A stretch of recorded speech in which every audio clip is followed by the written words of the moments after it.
एक जंगल में कालू कौवा अपनी भाई मुन्ना कौवा के साथ रहता था। कालू कौवा बहुत ही गरीब था। कालू अपनी पत्नी और बेटे के साथ अपने एक छोटे से घर में रहता था।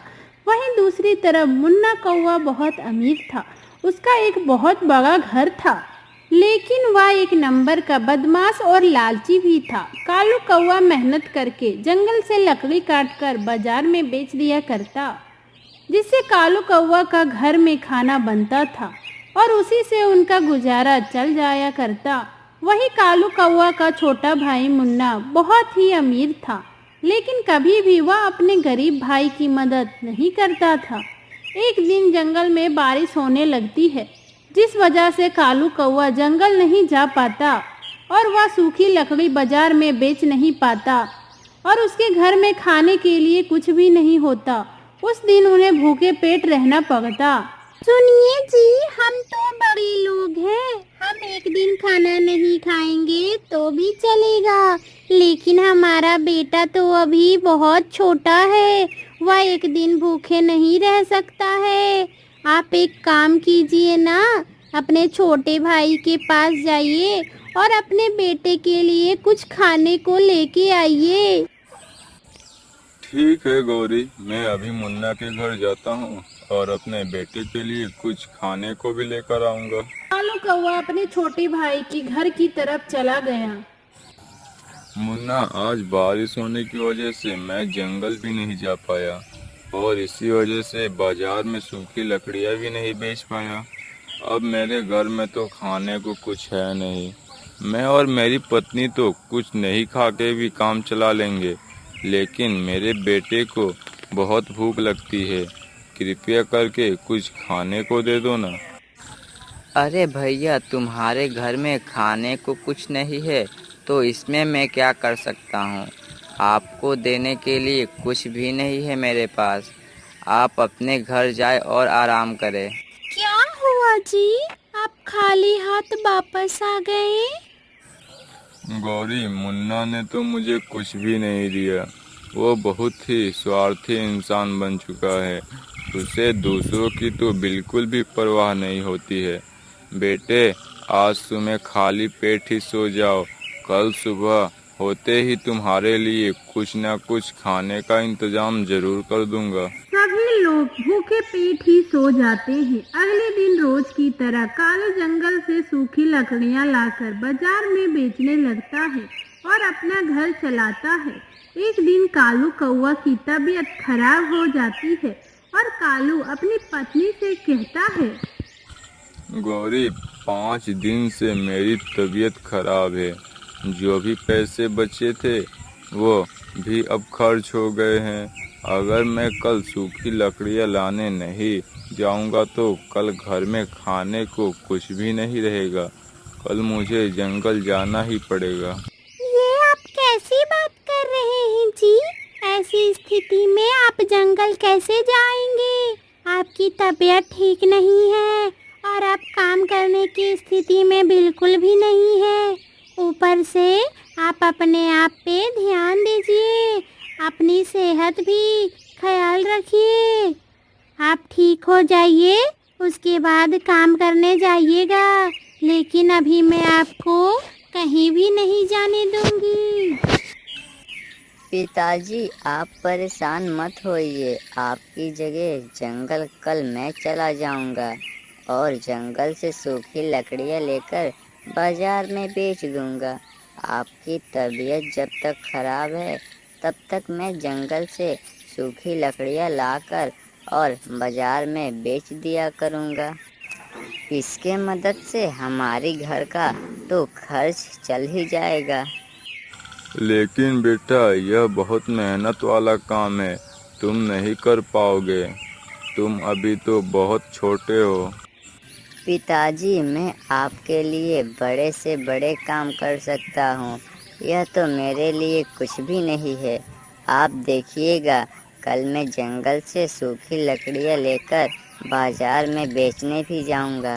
इतना बोलकर रोहन अपने घर से कुल्हाड़ी लेकर निकल जाता है और जंगल में आता। रोहन एक छोटा बच्चा था, इसलिए वो छोटे छोटे पेड़ों के पास आता है रोहन एक छोटे पेड़ को काटने वाला होता है, लेकिन तभी रोहन रुक जाता और कहता है, यह तो बहुत ही छोटा पेड़ है। अगर मैं इसे काटूंगा तो मुझे रोज रोज जंगल आना पड़ेगा, क्योंकि इतने छोटे से पेड़ को काट के बाजार में बेचने गया तो बहुत कम ही पैसे मिलेंगे। लेकिन अगर मैं बड़े पेड़ को काटकर बाजार में जाऊंगा तो मुझे बहुत सारे पैसे मिल सकते हैं। हाँ, मुझे बड़ा ही पेड़ ढूंढना चाहिए। इतना बोलकर रोहन उस छोटे पेड़ को छोड़ देता है और आगे बढ़ जाता। एक बड़े पेड़ की तलाश में रोहन जंगल के और अंदर चला जाता है। तभी रोहन को एक बहुत ही पुराना सा पेड़ दिखता है। रोहन उस पेड़ के पास आता है। पेड़, मुझे माफ कर दो, मैं तुम्हें नहीं काटना चाहता हूँ, लेकिन मुझे तुम्हें काटना ही पड़ेगा। यह मेरी मजबूरी है। मेरे घर में खाने को कुछ भी नहीं है और मेरे पिताजी की तबीयत भी खराब है, इसलिए मुझे आज तुम्हें काटने की होगी, नहीं तो कल हमारे घर में खाने को भी कुछ नहीं होगा। मुझे माफ। बेटा रोहन, मैंने तुम्हारी सारी बातों को सुना। तुम बहुत ही नेक दिल बच्चे हो। तुम मुझे काटने से पहले मुझसे माफ़ी मांग रहे हो। यह देखकर मुझे बहुत खुशी हुई। यहाँ बहुत से लोग आते हैं जो सिर्फ अपने फ़ायदे के लिए पेड़ों को काटते हैं। हम पेड़ों को भी तकलीफ होती है। पेड़ को बोलता देख रोहन चौंक जाता है और पेड़ से कहता है, पेड़ तो बोलते नहीं हैं, फिर तुम मुझसे बात कैसे कर पा रहे हो? मैं कोई साधारण पेड़ नहीं हूँ, बल्कि मैं एक जादुई पेड़ हूँ। मैं जानता हूँ तुम एक गरीब घर से हो और तुम्हें पैसे की बहुत ज़रूरत है, लेकिन तुमने मुझे काटने से पहले मुझसे माफ़ी मांगी थी। बस तुम बहुत ही नेक दिल के बच्चे हो और तुम मुझे बहुत ही पसंद आ गए, इसलिए मैं तुम्हारी मदद करूँगा, जिससे कि तुम्हारे घर की स्थिति सुधर जाएगी। लेकिन आप मेरी मदद कैसे करेंगे? मैं तुम्हें अभी बताता हूँ। बस थोड़े से आगे जाकर तुम्हें एक गुफा मिलेगी। तुम गुफा के पास जाकर यह शब्द बोल देना, खुल जा गुफा का दरवाज़ा, खुल जा गुफा का दरवाज़ा। जैसे ही तुम यह शब्द बोलोगे, वहाँ से एक दरवाज़ा खुल जाएगा। तुम उस दरवाजे से अंदर जाना। वहाँ तुम्हें बहुत सारे खजाना मिलेंगे। तुम्हें जितना मन हो वहाँ से उतना धन ले सकते हो। तुम्हारा बहुत बहुत शुक्रिया पेड़। मैं तुम्हारे बताए हुए ही रास्ते पे जाऊंगा। रोहन पेड़ के बताए रास्ते की तरफ चला जाता। तभी उसे एक गुफा दिखाई देता। तभी रोहन गुफा से कहता है, खुल जा गुफा का दरवाजा, खुल जा गुफा का दरवाजा। गुफा का दरवाजा खुल जाता है और रोहन गुफा के अंदर अंदर चला जाता। रोहन गुफा के अंदर देखकर चौंक जाता है, क्योंकि वहाँ पर बहुत सारा सोना था। लेकिन रोहन के मन में लालच बिल्कुल भी नहीं था और फिर रोहन वहाँ से अपने जरूरी के हिसाब से सोना ले लेता है और फिर बाहर आने से पहले कहता है, खुल जा गुफा का दरवाजा, खुल जा गुफा का दरवाजा।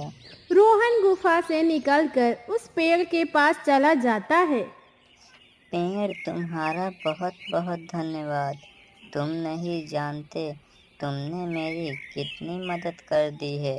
तुम्हारी ही वजह से मेरे घर की हालात बहुत सुधर जाएगी। तुम्हारा बहुत बहुत धन्यवाद। इतना बोलकर रोहन सोने को लेकर अपने घर आ जाता है और अपने माँ बाबा को सारी बात बता देता है और फिर रोहन के घर में बहुत बदलाव आ जाता है।